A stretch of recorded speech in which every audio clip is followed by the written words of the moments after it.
I rise on a matter of personal and collective privilege, one that strikes at the very heart of public accountability, the integrity of our institutions, and the trust reposed upon us by the Filipino people. On September 25, 2025, former Speaker Martin Romualdez was implicated in the flood control scandal after retired Marine Sergeant Orly Gutesa testified during the Senate Blue Ribbon Committee hearing that the lawmaker is a leading figure in this scandal. Gutesa alleged that as a security aide to former Congressman Saldico, he was tasked to carry and deliver suitcases containing basura, a hideous term they used for files of cash, approximately amounting to 48 million pesos each. He recounted that on one occasion, they brought up 35 suitcases for delivery to a residence identified as that of Martin Romualdez at 40 McKinley Street, Taguig. For 7 months since he was implicated by Gutesa, the former speaker remained silent. Only now has he spoken through a video statement dated April 21, 2026, where he finally addressed the allegations surrounding what is now one of the largest systemic looting of the national treasury in our nation's history, the flood control scandal. Ngunit imbes na maliwanagan ang taong bayan, ang kanyang mga pahayag ay lalong nagbunga ng mas maraming tanong kaysa sagot, Ginoong Pangulo. At first glance, the statement appears to be a defense grounded in law, process, and institutional structure. But upon closer examination, Mr. President, this is not a clarification but a calculated narrative. And it is our duty as members of this chamber to dissect this narrative, expose its inconsistencies, and ensure that the truth is not buried beneath rhetoric. His justification for his prolonged silence, an alleged act of respect for the legal process. But lest we forget, this is the same individual who declined the invitation to appear before the Senate to answer questions under oath. The same individual bestowed upon the inter-parliamentary courtesy by the chairman of the Blue Ribbon Committee. Let us be clear. Respect for the legal process is not measured by selective participation. It is demonstrated through full and transparent cooperation, especially when public funds and national interest are at stake. Silence and inaction become complicity. He further claimed that he has cooperated with the Independent Commission for Infrastructure, or ICI, submitting affidavits and documents. But this alleged cooperation was done behind closed doors, without public scrutiny and without any verifiable records accessible to the Filipino people. Until now, when he conveniently authorizes its release. Why only now? Why at a time when the narrative is tightening, when testimonies are emerging, and when key personalities are poised to re-enter the jurisdiction of our laws? Mr. President, timing is everything. And in this case, timing speaks volumes. Let us now address the core of his defense, the claim that he cannot be the mastermind because the budget process is collective, multi-layered, and shared across branches of the government. The former speaker asked, how can I be the mastermind? That the question itself is revealing. By contesting only the label of being the mastermind, he implicitly concedes that he was part of the very system he enabled, the corruption in flood control projects. He deliberately tried to downplay the role of leadership within that process. The issue then is no longer whether wrongdoing was committed, but the extent of his role in allowing it. Mr. President, those of us who walk through the halls of Congress know this. Nothing moves in the House without the imprimatur of its leadership. The Speaker of the House is not a ceremonial figure. He is not a just passive participant. He is the central authority who controls the legislative agenda, influences committee outputs, and ultimately determines what reaches the plenary. To say that the Speaker is merely one voice among many is to paint a picture of the House that is devoid of reality. Mr. President, alam po nating lahat ang kalakaran sa Kongreso. Nasa kamay ng liderato ang kumpas na magpapasulong sa anumang inisyatibo. By asking how he can be the mastermind, the former speaker hid behind the complexity of bureaucracy. He repeatedly and thoroughly discussed the entire budget process, while also passing the blame to the executive in line with its oversight on implementation and in line with the principle of command responsibility. But, Mr. President, the records of previous congressional and Senate hearings can attest to the fact that corruption does exist within the entire budget process, from budget planning by the executive to budget deliberation by Congress to implementation by the agencies and down to the final scrutiny by the Commission on Audit. To be more specific, while the executive submits the budget proposal, the House leadership decides which amendments are made during the bicameral conference. This is where the real flood control happens, not in the control of rivers, but in the diversion of funds. Sir, the Speaker's defense further falls apart the moment he passes the buck to the former Senate President, Chis Escudero. Senator Escudero led this chamber from May 2024 to September 2025, thereby overseeing the Senate budget deliberations for only the 2025 national budget. Romualdez, on the other hand, served as the House Speaker from July 2022 to September 2025, overseeing the full cycle of three national budgets, 2023, 2024, and 2025. Mr. President, the former Speaker also issued a statement that should deeply concern this institution and the entire nation. He declared that he will not go alone and that he knows many things about the current and the past administrations. What does this mean? This is not only a tacit admission that he is part of the whole mess, but also his preparedness to drag all others involved with him. Para bang sinabi niya na kung babagsak man siya, Ginoong Pangulo, hindi siya papayag na siya lang ang mag-isa. Hihilahin din niya ang iba pababa kasama niya. Is this a veiled threat, Mr. President? Is this an admission of knowledge of broader wrongdoing? Or is this an attempt to leverage information as a shield against accountability? If he indeed has knowledge that could implicate others, then he has a duty, not a choice, to disclose it fully and immediately. Truth is not a bargaining chip, Mr. President. It is an obligation owed to the Filipino people. Mr. President, let us not be distracted by narratives of victimhood or claims of political persecution. The issue before us is simple. Public funds intended for flood control, funds meant to protect lives, livelihoods, and communities have been misused, diverted, or rendered ineffective through systemic anomalies. If you create, or worse, deliberately tolerate, as the Speaker, an environment where anomalies are allowed to fester and flourish, where corruption becomes blatant and normalized, then you are not merely complicit. You can be also a mastermind.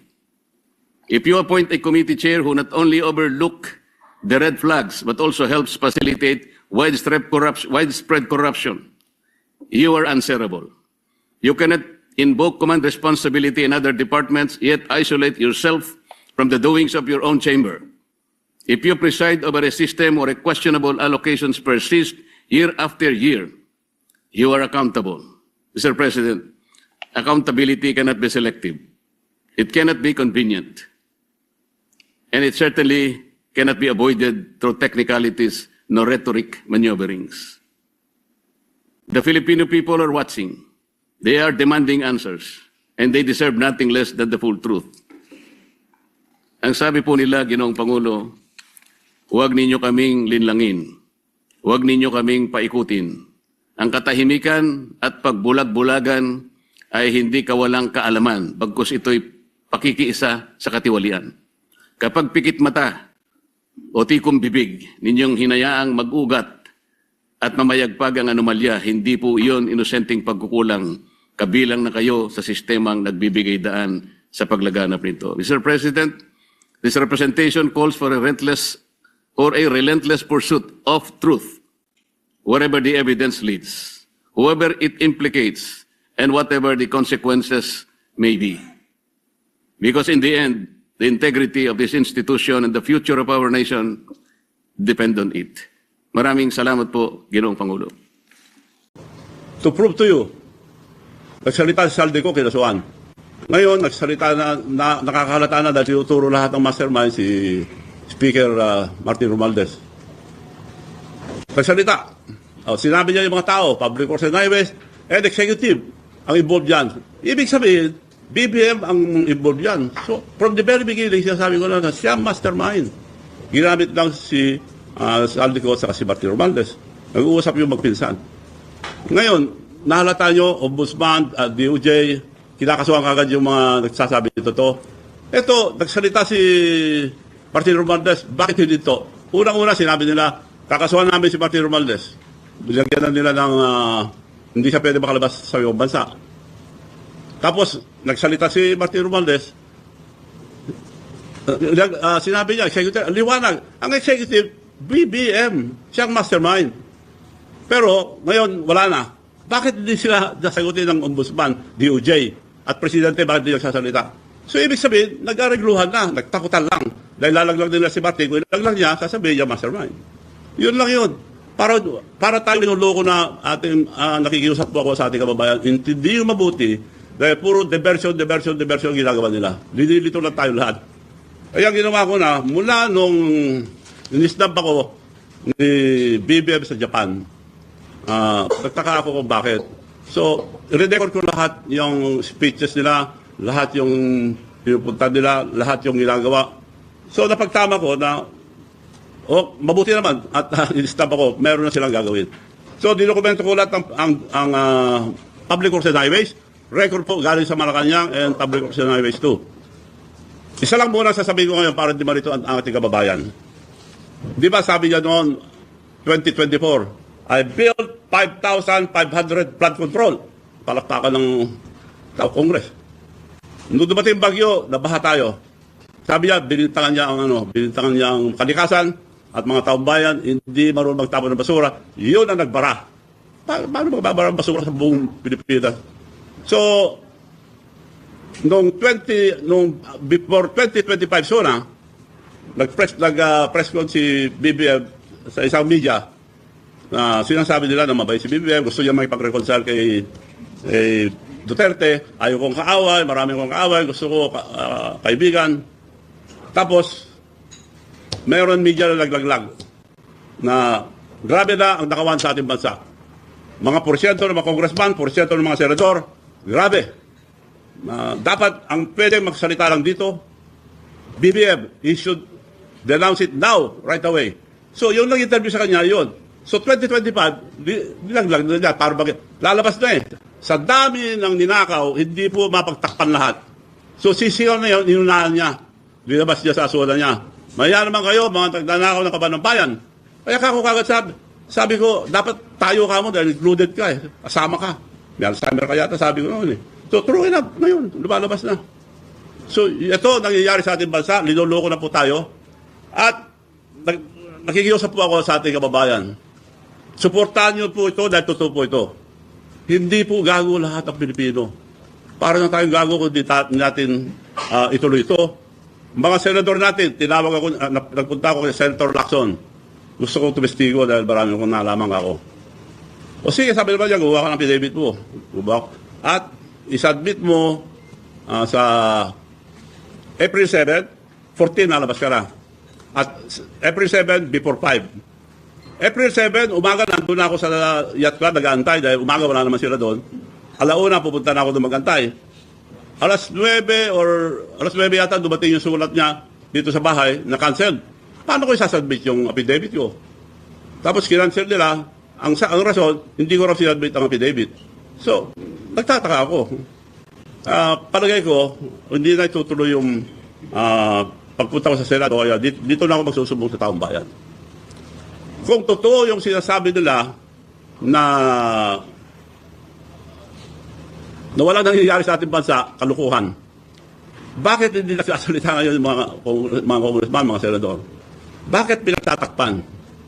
Involved ba sila or may usapan ba sila? Yun na lang, recently, nagsalita na si Martin Romualdez, aliwanag. Executive ang involved. Pinangalanan niya lahat, yung public and highways. Wala naman nag-imbestiga. So, linuloko po tayo. Ulitin ko, ang mastermind, BBM. Dokumentado ito yung budget ng Public Works and Highways ng 23, 24, 25. 25, binugbog nila doon. Kinuha yung pera ng hindi dapat galawin, yung PhilHealth. Ang laki kinuha doon. Pinabalik sa Treasury para may magamit doon. Insurance, PDIC. Ang liwanag, kinuha nila para puntuhan yung mga flood control. Mga kababayan, wala pong flood control na 5,500 na sinabi ni BBM. Iniikot ko na buong Pilipinas. I am the president of the Mayor's League of the Philippines and still the emeritus president. So I have contact with all of them. Naging president na rin ako ng Councilors League, Governors League. Natawagan ko almost everybody. Walang project na 5,500 project. Now, isa lang ilalabas ko ngayon para hindi kayo malito. Doon na lang sa Ilocos Norte. Ang project nila doon, ang nakalagay nung una, flood control project ni Sandro Marcos, 540. Pinalit-palitan nila yan, tapos ilinito yung ano, pero na-document namin, na total of 15.7 billion ang napunta sa distrito niya, hindi duman sa region, diretso. Kaya hinati-hati na ron para hindi na ibig ng public ang region. Dokumentado po lahat to. So mga babayan, niloloko na po tayo. Anong gagawin natin? Manunod na lang tayo. Ang pinakamasama sa lahat, 19 trillion ang utang natin. And we are paying 2 trillion yearly debt payment. Ano mangyayari sa ating bansa, mga kinabukasan ng mga bataan? Pati hindi pa pinanganak, may utang na. No way na makabaon na po tayo kung di natin sila pahinto itong kagawa na ito. Kailangan sama-sama po tayo. Itong sinabi ko ito, suportahan natin para malaman natin ang totoo ang nangyayari sa ating bansa. So, marami pa akong sasabihin, yun lang muna, dokumentado po lahat.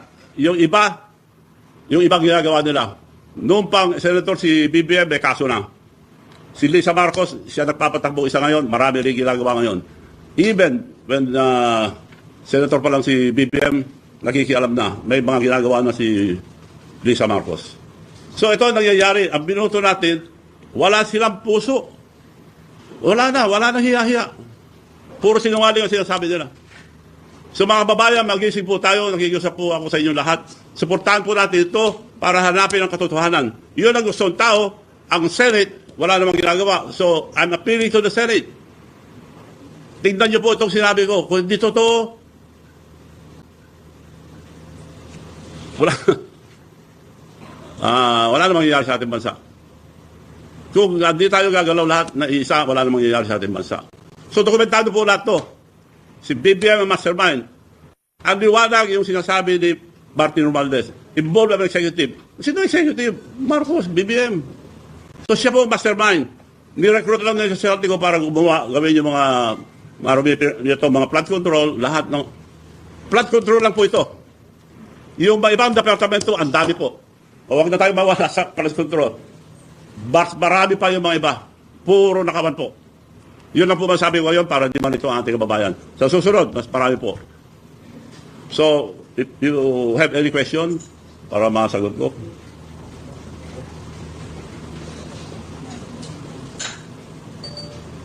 Yes, ma'am. Bob, yun nabanggit niyo po na affidavit kasi yun po yung reason kaya hindi natuloy yung pag-appearance. So, kailangan po... Nasaan yung ano? Akin. Kailangan po meron kayong prior submission sa kanya. Hindi, nandito. Invitation muna. Oh, Mr. Luis Chavez Singson, President Emeritus League of the Philippines, Mayor's League of the Philippines, former Governor of Ilocos. Invitation and request for affidavit in the matter of, sinabi rito. Ang sabi niya, isasubmit ko ito, please be advised that the Senate Blue Ribbon Committee hearing is tentatively scheduled for Tuesday, April 14, 2026, has been, ito, siya mismo nagsulat, the same day. Yung unang sulat niya, ito yung unang sulat. Governor David Tison, greeting. Pursuant to the above caption subject matter and your request to testify on flood control anomaly, dated 16th of March 2026, we respectfully request your honor to submit on or before 5 p.m. of April 7. Nandun ako ng umaga. Nag-aantay. Kumain ako sa yacht club. Alauna, pupunta na ako. May dumating na sulat ng umaga. The same day. Kinancel niya 7. Oh. The committee has deemed it necessary to reschedule the public hearing contingent of the mitigation of the current national energy emergency. Kung anong rason sinabi. Dokumentado ko lahat. Gusto ko. Naka-ready yung affidavit ko. Meron akong affidavit. Nandun na ako noon. Walang tao ng umaga doon. Wala sila eh. Saan ko siya submit? Sinunod ko lang yung gusto ni Senator Lacson. And yet, sinabi niya na wala daw ako affidavit. Meron. Wala na siyang Wala na. sa inyo. Kaya wala na akong pag-asa na makarating pa sa Senado. Ayaw din na malaman ng totoo. So ito po ang katotohanan. BBM is the mastermind. Involved lahat sila, Saldico and Martin Romualdez. Yung mga public functionaries, ginamit lang lahat yan. Kasi pag nagbayad yung contractor, binabayaran kagad ang public works and highways. Bayad agad. Hindi pa tapos. Kaya maraming ghost project. Only in Ilocos Norte, probinsya ni Presidente na supposed to be a model. 100 flood control project, 540 ang nakalagay ng una flood control project. Total of 15.7 billion. For 23, 24, 25. 25 binugbog na nila doon. So, iba pa yung 22. Nung nag-umpisa sila, nag-umpisa na doon. So, ito lang 23, 24, 25 para maliwanag. Ilocos Norte, first district lang. Office of the Department of Public Highways, diretso sa first district local para wala nang bidding. Hinati-hati na. Kasi bawal doon malalaki. So yung 15.7 billion, hinati-hati nila doon sa daming kontraktor. Meron nga isang ipapakita namin yung isa, hindi magtama. At saka karamihan, wala. Ghost project. And meron man substandard. I-video nyo nga. Paano sa video para makita nila. Ito. Tumayan natin yung ilang larawan na kuha ng team na ibinagala ni Ginoong Luis Chavez Singson sa Ilocos Norte para inspeksyonin, iberipika at alamin ang katotohanan sa mga social media report na maraming flood control projects sa Ilocos Norte ang wala, sira, substandard at maanumalya. Ang una niyong matutuhayan ay kuha sa Barangay Casili, Lawag, City, Ilocos Norte. Ito ay isang flood control project na nagkakahalagang ng 47,022,160.24.